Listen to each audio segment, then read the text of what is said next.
महाराष्ट्रात सध्या शेतकऱ्यांना मदत करा या एकच विषयाची चर्चा आहे। अतिवृष्टीमुळे महाराष्ट्रातील शेतकरी पूर्णपणे उद्ध्वस्त झालाय। पिकांचं नुकसान झाल्याने हाती काहीच राहिलेलं नाही। घर पाण्यात आहेत तर खाण्यापिण्याची सोय नाही। त्यामुळे आता मदतीचा ओघ मराठवाडा, नगर, सोलापूरकडे येताना दिसतोय। यातच आता राष्ट्रवादी काँग्रेसने ही मोठी घोषणा केली आहे। राष्ट्रवादी काँग्रेसने काढलेल्या पत्रात त्यांनी म्हटलंय की मुसळधार पावसामुळे महाराष्ट्रातील अनेक जिल्ह्यांमध्ये मानवी जीव, घरं, जनावरं, शेतजमिनी व खरीप बागायती पिकांचं नुकसान झालंय। ही परिस्थिती हृदय पिळवटून टाकणारी आहे। या कठीण काळात पक्षाचे राष्ट्रीय अध्यक्ष आणि राज्याचे उपमुख्यमंत्री श्री अजितदादा पवार यांच्या निर्देशानुसार सर्व मंत्री, आमदार, खासदार, विधान परिषद सदस्य यांनी तातडीने 1 महिन्याचं मानधन मुख्यमंत्री सहायता निधीस देण्याचं ठरवलं आहे, असं त्यात म्हटलंय। शेतकऱ्यांना मदतीची गरज असताना आता राष्ट्रवादी काँग्रेसने पहिलं पाऊल टाकलंय।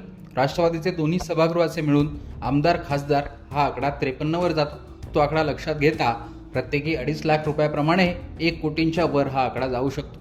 तर मूळ वेतन जरी त्यांनी दिलं तरी तो आकडा 70 लाखांच्या घरात असेल। इतकी मदत आता दिली जाऊ शकते। असा निर्णय झाला असला तरी शेतकऱ्यांना मात्र सरसकट मोठ्या मदतीची अपेक्षा सरकारकडून आहे। ती मदत शेतकऱ्यांना कधी दिली जाते?